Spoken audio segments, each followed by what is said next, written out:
A new staff member was recently recruited to build up the marketing department. Uma needs to add this new member to her database.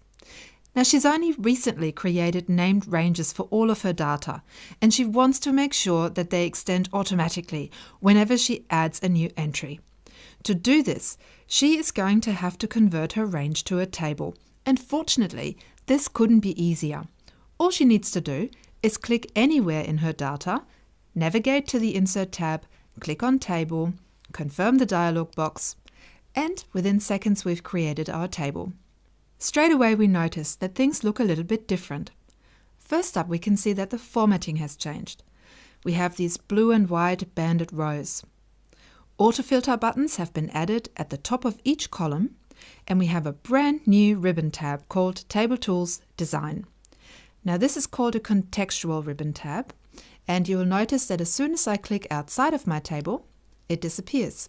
I click back into the table, and there it is again. We can also see that our table has remembered our conditional formatting rules from earlier, so that's really good to know.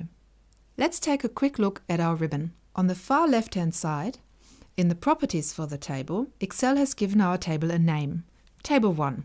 Now that doesn't mean terribly much to us, and it certainly won't mean anything to us later down the track. So let's call it HR for Human Resources Database. Enter to commit. Now we'll skip these next two groups for now. Let's have a closer look at the table style options.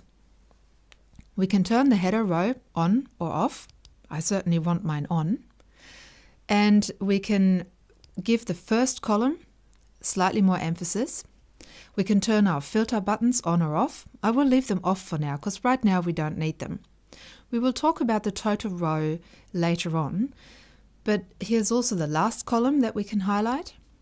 And then we can turn off the banded rows and turn on banded columns.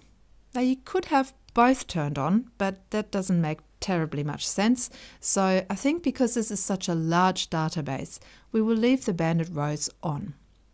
Now lastly, we can choose from a large variety of table styles.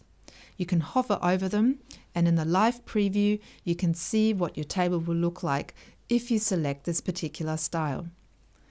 Now when you pay close attention though, you can see that our header row isn't changing. Now, can you guess why that is? Yes, I thought you might. We did previously format this, and so the table styles cannot take control of it. So what we'll do is we will select the row, go back to our Home tab, and clear the format. There. And now all that's left to do is go back to the Design tab, choose from the table styles, and I think we will go for this medium blue style. It fits well with the company, but it also has nice grey and white banded rows. Fantastic.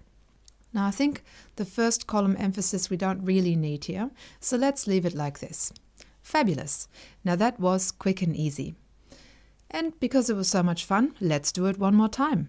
We'll go to the stats sheet and we go to our department range here. So all we need to do, remember, is we need to click only anywhere within the range, and this time we're going to use a shortcut, Control-T.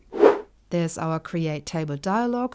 We confirm that Excel has selected the correct range and that our table has headers. Click OK, and there we go. Again, we can make some changes in the style options. We shall turn the filter buttons off again, and this time, because of the size of the table, we will select the banded columns, and I do think it makes sense to highlight the first column. There you go. Now that is a very nice looking table. Now you may wish not to use any of the table styles at all, you just want the functionality. What you can do is you can go over back to the table styles menu and select Clear, and it has now cleared all the table style, but the functionality of the table remains. So as you have seen, tables are quick to create and offer many benefits when it comes to organizing and formatting your data. In the next few videos, we will explore how tables will help Uma and you be even more efficient and productive.